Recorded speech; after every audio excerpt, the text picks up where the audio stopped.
اگلا سوال حافظ عتیق الرحمان صاحب کا ہے. وہ پوچھتے ہیں کہ شیخ صاحب جب فجر کی دوسری اذان ہو جائے جس کو ہم فجر کی اذان کہتے ہیں تو کیا اس کے متصل ساتھ کھانا اسی لمحے چھوڑ دینا چاہیے یا اپنی حاجت پوری کر لینی چاہیے؟ اس پر روشنی ڈالیے. دیکھیے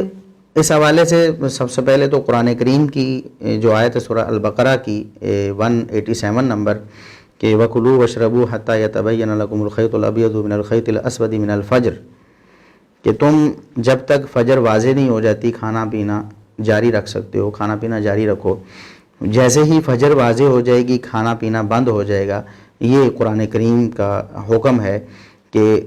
یہ وقت بتایا گیا ہے کہ سحری آپ نے کب ختم کر دینی ہے لازمی طور پر، کھانا پینا کب بند کر دینا ہے جب فجر کا طلوع یقینی ہو جائے، جب فجر واضح ہو جائے. اور صحیح بخاری میں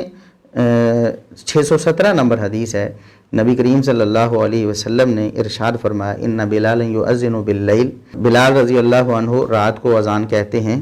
دراصل آپ صلی اللہ علیہ وسلم سمجھانا چاہتے تھے کہ دو اذانیں ہوتی ہیں، ایک سحری کی اذان ہوتی ہے اور ایک فجر کی اذان ہوتی ہے. تو یہ کوئی نہ سمجھے کہ سحری کی اذان کے وقت ہی کھانا پینا بند کر دے. بلال رضی اللہ عنہ سحری کی اذان کہتے ہیں اور عبداللہ بن ام مکتوم رضی اللہ عنہ وہ فجر کی اذان کہتے ہیں. تو نبی کریم صلی اللہ علیہ وسلم نے فرمایا کہ بلال رضی اللہ عنہ کی اذان تمہیں کھانے پینے سے نہ روکے. بلال رضی اللہ عنہ تو رات کو یعنی فجر سے پہلے ہی اذان کہتے ہیں، جب بھی فجر ہوئی نہیں ہوتی. تو فَكُلُوا وَاشْرَبُوا حَتَّى يُنَادِيَ ابْنُ أُمِّ مَكْتُومٍ، تم کھاتے پیتے رہو یہاں تک کہ عبداللہ بن ام مکتوم رضی اللہ عنہ اذان کہیں. عبداللہ بن ام مکتوم رضی اللہ عنہ جب اذان کہتے تھے تو تب کھانا پینا ختم ہو جاتا تھا. تو عبداللہ بن ام مکتوم رضی اللہ عنہ دوسری اذان یعنی فجر کی اذان کہتے تھے. اس حدیث سے بھی پتہ چلتا ہے کہ فجر کی اذان تک کھانا پینا مشروع ہے اور حلال ہے اور جائز ہے. فجر کی اذان جیسے ہی شروع ہو جاتی ہے کھانا پینا بند کر دینا چاہیے. اب ایک حدیث ہے سنن نبی داؤد کی 2350 نمبر. دراصل اس سے بعض لوگوں کو یہ شبہ ہو گیا، اس کے ظاہری الفاظ ایسے ہیں، وہ میں آپ کو پڑھ کے سناتا ہوں. سیدنا ابو ہریرہ رضی اللہ عنہ کہتے ہیں کہ رسول اللہ صلی اللہ علیہ وسلم نے فرمایا اذا سمع احدکم النداء والاناء علی یدہ فلا یضعه حتی یقضی حاجتہ منہ، جب تم میں سے کوئی اذان سنے اس حال میں کہ وہ پیالہ اس کے ہاتھ میں ہو یعنی اس کے کھانے کا کوئی برتن اس کے ہاتھ میں ہو تو فلا یضعه حتی یقضی حاجتہ منہ، تو وہ جب تک اس سے اپنی حاجت پوری نہ کر لے اس کو رکھے نہیں، یعنی وہ کھاتا رہے، اذان جو ہے نا اس کو کھانے پینے سے نہ روکے. تو جیسا کہ صحیح بخاری کی 617 نمبر حدیث میں نے آپ کو سنائی کہ نبی کریم صلی اللہ علیہ وسلم کا یہ جو فرمان تھا کہ کھاتے پیتے رہو، اذان تمہیں نہیں روکے کھانے پینے سے، تو وہ پہلی اذان تھی جس کو سحری کی اذان کہتے ہیں. فجر کی اذان کے بارے میں نبی کریم صلی اللہ علیہ وسلم نے یہ نہیں فرمایا، اور یہاں اس حدیث میں ایسی کوئی صراحت نہیں ہے کہ یہ آپ صلی اللہ علیہ وسلم نے فجر کی اذان کے لیے فرمایا ہو کہ فجر کی اذان ہو جائے پھر بھی تم کھاتے پیتے رہو جب تک آپ سیر نہ ہو جاؤ کھچ رکھو. ایسا نبی کریم صلی اللہ علیہ وسلم نے نہیں فرمایا، اور علماء نے بھی ایسی اس سے مراد نہیں لی. عام طور پر اکثر علماء نے تو اس سے یہی مراد لی کہ اس سے پہلی اذان یعنی سحری کی اذان مراد ہے،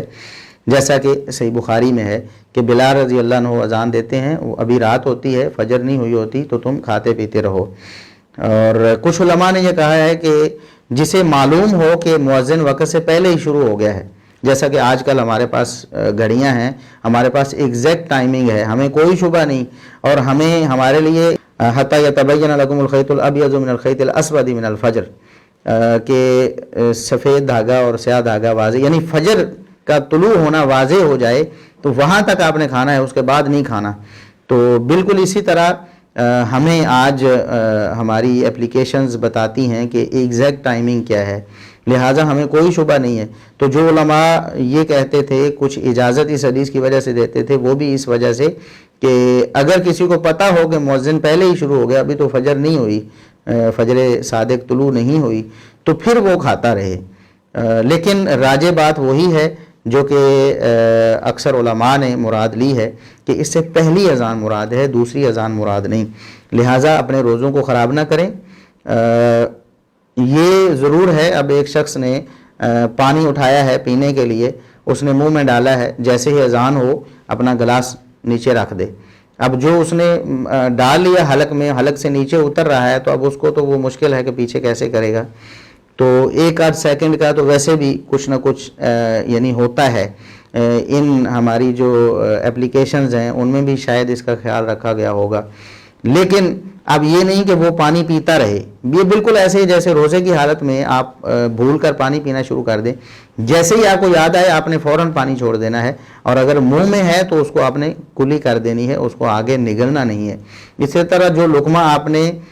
منہ میں ڈالا ہوا ہے، اگر حلق سے نیچے اتار رہے ہیں تو اترنے دیں، اب اس کو پیچھے لانا مشکل ہے، لیکن جو لقمہ آپ نے ہاتھ میں پکڑا اور آپ ڈالنا چاہتے ہیں وہ قطعاً نہ ڈالیں، کیونکہ اب یتبین لکم الخیط الابیض من الخیط الاسود من الفجر،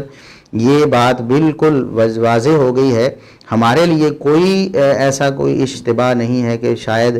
مؤذن نے پہلے اذان دینی شروع کر دی ہو، لہٰذا اب ایسی کوئی رخصت نہیں ہے، اپنا ٹائم دیکھیں، اس حساب سے بیدار ہوں، الارم لگائیں، وقت سے اٹھیں،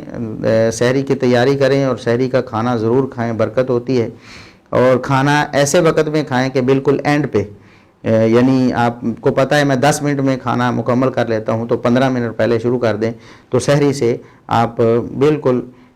2-4 منٹ پہلے اپنا کھانے سے فارغ ہوں یا 1-2 منٹ پہلے فارغ ہوں، یہی شریعت کا مقصود ہے، اذان سننے کے بعد آپ قطعاً نہ کھائیں۔